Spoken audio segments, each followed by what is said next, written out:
ये उन लोगों के लिए था जो लाइव इवेंट में मेरे साथ थे और यहां पर उन्होंने सीधा छलांग लगा लिया।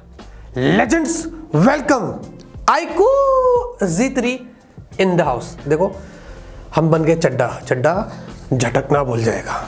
एनीवेज दोस्तों, ये फोन बड़ा इंटरेस्टिंग फोन है और प्राइस तो मुझे वैसे भी नहीं पता है, डिस्क्रिप्शन कमेंट में अपडेट करूंगा। हमने लॉन्च से पहले बनाया था। एक चीज मुझे इस फोन की ये अच्छी लगी है, iQOO वालों ने 128 GB से स्टार्ट किया है। 6 GB 120 GB बेस है, फिर 8 128 है और डायरेक्ट 8 256। जी हाँ, ये इंडिया का पहला फोन है विद स्नैपड्रैगन 768G और ये 765G से कितना अच्छा है वो हम आपको आगे बताएंगे। 55 watt flash charge, higher refresh rate, 120 hertz वाले डिस्प्ले, 64 मेगापिक्सल कैमरा और भी बहुत सारी चीजें आपको मिलती है। ज्यादा वेस्ट नहीं करते, फटाफट से अनबॉक्स करते हैं। आइए, यहां से खुल जाएगा ये।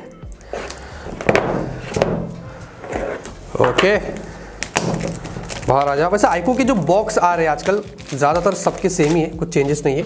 और भी कटेगा यहाँ से, हाँ यहाँ से कटेगा, एक इधर से कटा और एक इधर से कटा। क्या बात है। वैसे पीछे देखेंगे दोस्तों 8 GB 256 GB हमारे पास है और जो कलर है वो है एस ब्लैक। वैसे इसमें फिलहाल 2 ही कलर है, एक साइबर ब्लू भी आपको मिलेगा और मैं इधर उधर मैं बोलता है साइबर ब्लू लेना, तब कड़क माल है, कड़क। फटाफट से दोस्तों अनबॉक्स करते हैं, देखते हैं कि आपको बॉक्स में क्या कुछ मिलता है। अच्छा, ये चौड़ा सा बॉक्स है थैंकफुली, तो लग रहा है कि इसमें बैक केस होगा, तो इसमें है, तो ये चीज़ आप देखेंगे। और ये very nice with texture effect, साथ ही साथ कुछ कागजात, सिम इजेक्टर पिन और आपको टाइप सी केबल यहाँ पर देखने को मिल रहा है। ये type C to type C नहीं, नॉर्मल केबल आपको मिल रहा है।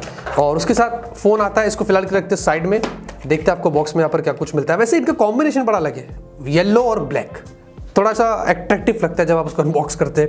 एनीवेज, ये है 55 वाट फ्लैश चार्ज जो अराउंड 20 मिनट्स में 50% और 50 मिनट्स के अंदर आपके फ़ोन को फुल चार्ज कर देगा। आपके फ़ोन में है 4400 mAh की बैटरी, ठीक है, और कुछ तो नहीं है। फटाफट से इस सब को रखते हैं साइड में और आते सीधा फ़ोन की तरफ। ये खुलेगा यहाँ से, ओके, बड़ी जल्दी बाहर आ गया, क्या बात है। और ये दोस्तों पॉलीकार्बोनेट बैक है, जी हाँ, ग्लॉसी है और ऐसा थोड़ा बहुत चेहरा भी मेरा दिख रहा है, लेकिन 2-2 चेहरे, 3-3 चेहरे दिख रहे हैं। हाँ, कुछ वैसी आपको यहाँ पर डिज़ाइन मिल रही है। और साथ में दोस्तों मैं देखना चाहता हूँ ये कितना हैवी और कितना लाइट वेट है। हमारी मशीन लेके आते हैं। ये मुझे लगता है 190 ग्राम्स के आसपास होगा, पता नहीं, I am not sure. 189 grams, क्या बात है, एकदम एक्यूरेट बोला हमने, ऑलमोस्ट। और अगर थिकनेस की बात करें तो लग जा भाई, 8.6 mm की आपको थिकनेस पर मिलता है। तो दोस्तों ठीक है, स्लिम भी है और इसका जो फॉर्म फैक्टर है वो अच्छा है, इतना ज़्यादा बल्कि और चौड़ा नहीं है, तो उन्होंने ये चीज़ अच्छे से यहाँ पर मेंटेन करी है। और कैमरे का बम भी वैसे इतना ज़्यादा नहीं है, ट्रिपल कैमरा सेटअप है, वो भी उन्होंने यहाँ पर अच्छे से मेंटेन किया है। साथ ही साथ फिजिकल की बात करें, नीचे आपको 3.5mm जैक है, माइक होल है, टाइप सी पोर्ट है, यहाँ पर एक स्पीकर है। अब इसमें डुअल है नहीं है, वो आपको टेस्ट करके बताएंगे। और लेफ्ट में प्लेन है, कुछ नहीं है। राइट साइड में पावर बटन, इसमें आपको फिंगरप्रिंट स्कैनर है। ऊपर वॉल्यूम अप एंड डाउन की एकदम ऊपर थैंकफुली आपको सेकेंडरी माइक होल है और सिम ट्रे है। मैं देखना चाहता हूँ उसमें कितने स्लॉट उन्होंने यहाँ पर दिया है। इसमें है हाइब्रिड स्लॉट, जी हाँ, तो आपको एक सिम कार्ड, एक माइक्रो SD कार्ड या एक टाइम पे 2 सिम कार्ड आप यहाँ पर लगा सकते हैं। और स्क्रीन गार्ड भी यहाँ पर पहले से लगा हुआ है, जो अच्छी बात है। अब यहाँ पर दोस्तों फटाफट से बूट करते हैं और आपको और भी जानकारी दे देते हैं। ऑलराइट, बहुत सारी चीजें आपको इस फोन के बारे में बतानी है। शुरुआत करते हैं इसकी परफॉर्मेंस से। इस फोन का मेन हाईलाइटिंग फीचर है दोस्तों, इसमें स्नैपड्रैगन 768G है। ये इंडिया का पहला फोन है इस चिपसेट के साथ में। अब 765 से अगर मैं इसको कंपेयर करूं तो ये उससे CPU और GPU दोनों मामलों में 15% बेटर है।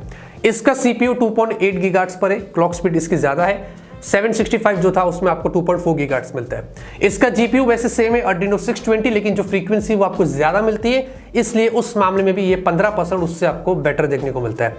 साथ ही साथ इसमें जो एंटूटू स्कोर निकल कर आया था वो भी बहुत इंप्रेसिव था, 4.5 लाख पर, जी हाँ। और ये भी आपको 7 nm पर मिलता है, काफी बैटरी एफिशिएंट है और ऑक्टा कोर वाला है और ये 5G चिपसेट है। वैसे दोस्तों गेमिंग को और इंप्रूव करने के लिए उन्होंने 3 और आपको चीजें इसमें एक्स्ट्रा दी है। पहले तो आपको इसमें 5 layers of liquid cooling system मिलता है, यानी कि तरह तरह की चीजें उन्होंने ऐड करी है इसके अंदर। मैं आपको अगर नाम गिनाने बैठा तो लंबी हो जाएगी, लेकिन इतना समझ लीजिए कि वो आपको गेम के दौरान जब आपका फोन हीट होता है तो कुछ हद तक उसको वो ठंडा रखेगा। दूसरी चीज, ये वाला मुझे बहुत इंटरेस्टिंग लगा है, ये है ईगल एनहांसमेंट टेक्नोलॉजी। ये रियल टाइम में दोस्तों आपके गेम के अंदर कलर्स को, विजुअल को और मतलब शार्पनेस को भी वहां पर इंप्रूव करता है और आप इसको रियल टाइम देख सकते हैं, चेंज कर सकते हैं, जो एक्चुअली में मुझे बहुत ही इंप्रेसिव लगा था। और तीसरी चीज हाइयर रिफ्रेश रेट वाली डिस्प्ले है दोस्तों, तो जो भी गेम अगर फ्यूचर में सपोर्ट करता है 120 हर्ट्ज, तो आपको वहां पर गेम प्ले काफी स्मूथ मिलेगी। तो ओवरऑल अगर परफॉर्मेंस की बात करें तो ये परफॉर्मेंस बीस्ट है। आपको चिपसेट तो अच्छी मिलती ही है, लेकिन साथ में उन्होंने काफी सारी चीजें दी आपकी गेमिंग को इंप्रूव करने के लिए, वो चीज मुझे यहाँ पर इसमें काफी बढ़िया लगी थी। बैटरी की बात कर ले दोस्तों, 4400 mAh की बैटरी है और मैंने जितना भी इसको यूज किया हूं बैटरी बैकअप बहुत अच्छा है, क्योंकि चिपसेट दोस्तों अच्छी है और सॉफ्टवेयर भी आपको यहाँ पर अच्छा मिलता है। तो उस मामले में जो कॉम्बिनेशन है, बैटरी अच्छी परफॉर्म कर रही है, साथ ही साथ मतलब पूरा एक दिन तो आराम से चल जाता है, और साथ ही साथ 55 वाट फ्लैश चार्ज है, तो आपके फोन को ये 1 घंटे के अंदर ही मतलब 50 मिनट के आसपास ही फुल चार्ज कर देता है। तो ये भी चीज आपको यहाँ पर इसकी अच्छी मिलती है। अब जब मैं फुल रिव्यू करूंगा, हम टेस्ट और डिटेल में करेंगे, लेकिन जो फर्स्ट इंप्रेशन है बैटरी और चार्जिंग के मामले में वो काफी अच्छा है। डिस्प्ले की बात करते हैं दोस्तों, इसमें है 6.6 इंच की काफी बड़ी सी आपको यहाँ पर फुल HD प्लस की एक IPS डिस्प्ले मिलती है, जहां पर ये water drop notch style display है। और इस बार जो स्क्रीन टू बॉडी रेशियो है वो भी बहुत अच्छा है, क्लोज टू 91%। और जो चिन्ह है वो भी आपको वैसे इतने ज्यादा देखने को नहीं मिलते। साथ ही साथ यहाँ पर आपको HDR10 वगैरह का सपोर्ट मिलता है, और डिस्प्ले भी दोस्तों क्वाइट ब्राइट है। मतलब अगर आप ऐसे भी देख लेंगे तो जो वीवी एंगल्स है वो मुझे काफी वाइड लगा था, वो भी यहाँ पर अच्छा है। मतलब अच्छा क्वालिटी का पैनल उन्होंने इस्तेमाल किया है, और पांडा प्रोटेक्शन भी है डिस्प्ले के ऊपर, तो गोरिल्ला ग्लास जैसे आप उसको समझ सकते हैं। साथ ही साथ एक्सपीरियंस को स्मूथ करने के लिए आपको 120 हर्ट्ज इसमें रिफ्रेश रेट मिलता है, और इसमें ऑटो वाला भी फीचर है, तो अगर आप उस पर सेट करते हैं तो ये ऐप के हिसाब से 60 और 120 हर्ट्ज के बीच में स्विच करेगा, जिससे आपकी बैटरी थोड़ी और इंप्रूव्ड होगी। साथ ही साथ आपको 180 हर्ट्ज का टच सैम्पलिंग रेट भी मिलता है, तो जो टच रिस्पॉन्स है वो भी आपको इसमें काफी अच्छा मिलेगा। तो ओवरऑल दोस्तों डिस्प्ले से मुझे कोई कंप्लेंट्स नहीं है, मल्टीमीडिया एक्सपीरियंस भी मेरा अच्छा था, डे टू डे लाइफ में भी जो स्मूथनेस मिली वो मुझे बहुत अच्छी मिली। तो डिस्प्ले ना यहाँ पर आपको काफी इंप्रेसिव मिलता है। सॉफ्टवेयर की बात करें दोस्तों, इसमें है FunTouchOS 11, Android 11 out of the box. और FunTouchOS के बारे में हमने पहले भी बात की थी कि क्लोज टू स्टॉक एंड्रॉइड जैसा आपको फील देता है, एकदम मिनिमलिस्टिक लगता है, और ज्यादा फालतू के आपको कोई ब्लोटवेयर्स यहाँ पर नहीं मिलते। तो सॉफ्टवेयर का भी बहुत बड़ा खेल होता है दोस्तों। अगर आपको चिपसेट अच्छी मिल रही है, डिस्प्ले अच्छा मिल रहा है, बैटरी अच्छी मिल रही है, तो सॉफ्टवेयर भी अच्छा है, जो उनके साथ मिलकर आपको और भी बेटर परफॉर्मेंस देता है। तो मुझे इसके सॉफ्टवेयर से वैसे कोई मेजर कंप्लेंट्स नहीं थी। आपका सॉफ्टवेयर के मामले में एक्सपीरियंस बहुत अच्छा होगा, फिलहाल के लिए मुझे कोई शिकायत नहीं थी। रैम और स्टोरेज सपोर्ट की बात करें तो रैम इसमें है LPDDR4X, जी हाँ, और उसमें उन्होंने एक्सटेंडेड रैम वाला भी फीचर दिया है, जो अगर 6GB वाला आपके पास वेरिएंट है तो वो 1GB और उसमें जोड़ देगा, यानी कि 7GB जैसा, मतलब वर्चुअल रैम जिसको हम बोलते हैं। और अगर आप 8GB वाला लेते तो वो 11GB तक चला जाता है, 3GB और उसमें वो ऐड कर देता है, तो इस तरीके से वो काम करेगा। और साथ में स्टोरेज की बात करें तो इसमें है UFS 2.2। मैंने इसको यूज किया हूँ, जनरली कोई लैग स्टटर नहीं होता है, मल्टीटास्किंग, ऐप ओपन क्लोज सब कुछ एकदम स्मूथ चलता है। तो उस मामले में डे टू डे लाइफ में अगर आप इसको यूज करते हैं तो आपको कोई भी लैग स्टटर नहीं दिखाई देगा। नेटवर्क और कनेक्टिविटी की बात करें तो ब्लूटूथ वर्जन 5.1 है, आपको dual band wifi 5 gigahertz band support करता है, वाईफाई कॉलिंग वगैरह है, आपको GPS, ग्लोनास, और इसमें दोस्तों डुअल 4G वोल्टी है और 5G भी है। अब 5G के कितने बैंड है मुझे उसके बारे में नहीं पता है, शायद मुझे लगता है 2 बैंड्स हो सकते हैं, जहां तक ऐसा मुझे लगता है, but I am not sure. मैं ब्रांड से कंफर्म करके आपको अगर आगे कोई वीडियो बनाऊंगा या ट्विटर पर या कमेंट सेक्शन में अपडेट करूंगा, वो जरूर से करूंगा, लेकिन फिलहाल के लिए मुझे लगता है शायद 2 हो सकते हैं, उसके बारे में मुझे श्योर नहीं है। साथ ही साथ आपको वाइड बैंड L1 वगैरह मिलता है, आपको कैमरा टू API, और उसके अलावा जितने भी जो सेंसर्स है उन सारे सेंसर्स का सपोर्ट मिलता है। साइड माउंटेड फिंगरप्रिंट स्कैनर है, मैं आपको टेस्ट करके बताता हूँ। ये देखेंगे, टच किया अनलॉक हो गया, फिर से आपको दिखा तो बंद हो जा, ये टच किया अनलॉक हो गया, वैसे काफी फास्ट है। और अगर फेस अनलॉक देख लेते हैं, देखते खुल गया, फिर से देखते, बहुत फास्ट है। ऑडियो टेस्टिंग करते हैं, सिंगल स्पीकर है वैसे नीचे की side, full volume.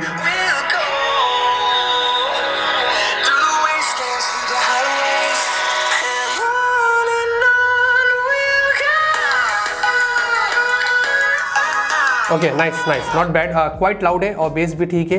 Thankfully 3.5mm Jack भी है, हमने टेस्ट किया, उसमें ऑडियो एक्सपीरियंस बहुत अच्छा था। तो स्पीकर से, ईयरफोन से ऑडियो के मामले में आपको कोई शिकायत नहीं रहेगी।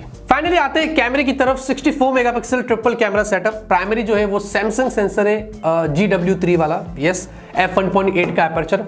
लेकिन सबसे अच्छी बात यह कि आपको उसमें 4K 60 FPS पे वीडियो मिलता है, यस, फुल HD भी 60 FPS पर है, आपको EIS वगैरह मिल जाता है। साथ ही साथ आपको सुपर नाइट मोड वगैरह दिया है और AI वाले बहुत सारे फीचर्स आपको मिलते हैं जो आप अपने हिसाब से यूज कर सकते हैं। 8 मेगापिक्सल का ultra wide 120 degree field of view, very nice. और 2 मेगापिक्सल का आपको मैक्रो मिलता है। वैसे अगर चाहते तो उसको वो अल्ट्रा वाइड में एडजस्ट कर सकते थे, तीसरे की वैसे मुझे लगता नहीं कि जरूरत होगी। एनीवेज, सामने की साइड आपको 16 मेगापिक्सल सेल्फी मिलती है। यहाँ पर max full HD video shoot कर सकते हैं। इसमें भी आपको AIS मिलता है, नाइट मोड और बहुत सारे जो रियर में फीचर्स है उन्होंने आपको यहाँ पर सेल्फी में भी दिया है।